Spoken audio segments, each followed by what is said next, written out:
অজপাড়া নামে এক গ্রামে বাস করত মেসি এবং মেসির বউ। ফুটবল খেলা থেকে অবসরে এসে মেসি গ্রামে বসবাস শুরু করেছে। মেসি জঙ্গলে কাঠ কাটতো, সে কাঠগুলো বাজারে বিক্রি করে তাদের সংসার চলতো। মেসি এবং মেসির বউ অনেক সুখে দিন কাটাচ্ছিল পারে, কিন্তু দেখতে দেখতে তাদের টাকা পয়সা সবকিছু শেষ হয়ে গেছে। মেসি অসুস্থতার কারণে অনেক দিন ধরে জঙ্গলে কাঠ কাটতে পারেনি, তাই তাদের বাড়িতে খাবারও নাই। এদিকে মেসির বউ মেসিকে বলতেছে, এভাবে চলতে থাকলে আর বেশি দিন হবে না, তুমি তাড়াতাড়ি কাঠ কাটতে যাও। ঘরে কোনো তরকারি বাজার নাই, আমি কি রান্না করব কিছু বুঝতে পারতেছি না। মেসি তখন একটি কুড়াল নিয়ে জঙ্গলের উদ্দেশ্যে রওনা দিয়ে দিল। মেসি গ্রামের রাস্তা দিয়ে হাঁটছে আর কওছে বারে যে কি করতে যে গ্রামে আসনু, এর থেকে তো আমার ফুটবল খেলায় ভালো ছিল। কত সুন্দর ফুটবল খেলতাম, এসি রুমে শুয়ে থাকতাম, কত অনেকগুলো টাকা পাইতাম, আবার বিভিন্ন রকমের ব্যালন্ডিয়া ছিল, বিশ্বকাপ ছিল, এগুলো দিয়ে তো আমার দিন চলছিল। এগুলো বলতে থাকে আর জঙ্গলের ভিতরে হাঁটতে থাকে। হাঁটতে হাঁটতে একটি গাছ পছন্দ হয়, সেই গাছটি কাটার জন্য মেসি প্রস্তুতি নিয়ে নেয়, কিন্তু সেই গাছে একটি পরী থাকতো। পরী গাছের ডালে মনের সুখে গান গাইছিল।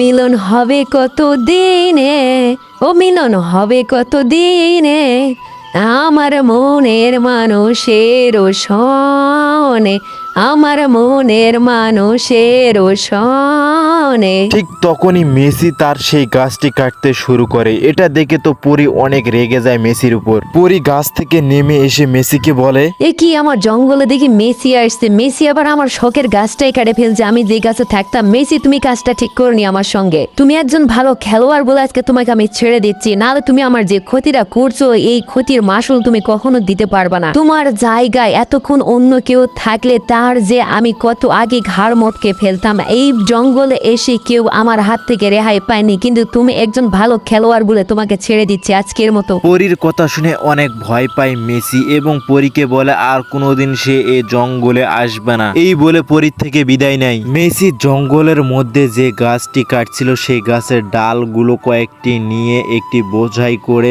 বাজারের দিকে রওনা দেয়, কারণ তাকে এই গাছের ডালগুলো বাজারে বিক্রি করে বাড়ির জন্য বিভিন্ন রকমের সবজি বাজার করে নিয়ে যেতে হবে। এদিকে আবার তার বউ তার জন্য অপেক্ষা করছে, কিন্তু তার বউ তো আর জানে না মেসির সামনে এত বড় একটি বিপদ হয়ে গেল। পরীর থেকে বেঁচে ফিরে মেসি তো অনেক খুশি, এতটা খুশি সে বিশ্বকাপ পাওয়ার পরও হয়নি। মেসি গ্রামীণ বাজারে চলে আসে। আসার পর একজন কাঠ বিক্রেতার কাছে সে তার যে গাছের ডালগুলো ছিল সেগুলো বিক্রি করে দেয়। মেসিকে দেখে এই অবস্থায় কাঠ বিক্রেতা তো অবাক, কারণ মেসিকে সে সবসময় টিভিতে দেখছে, আজ বাস্তবে দেখছে। তাই মেসির সঙ্গে অনেকক্ষণ ধরে গল্প করে এবং মেসিকে সম্পূর্ণ টাকা বুঝিয়ে দেয়। মেসি সেই টাকাগুলো নিয়ে সবজির দোকানে যায়। সবজির দোকানে গিয়ে অনেকগুলো বাড়ির জন্য সবজি কিনে এবং সবজি দোকানদারও তো মেসিকে দেখে অবাক। মেসি গ্রামীণ বাজারে কি করে? মেসি তখন তার সমস্ত ঘটনা খুলে বলে যে সে এখন গ্রামে বসবাস করছে, গ্রামের মাটির টানে সে ইউরোপ থেকে গ্রামে চলে আসছে, সে এখন কাঠ কেটে তার জীবন জীবিকা নির্ভর করছে। এদিকে তার বউ তার জন্য অপেক্ষা করছে, তাই সবজির দোকানদারের থেকে সে বিদায় নিয়ে নিল।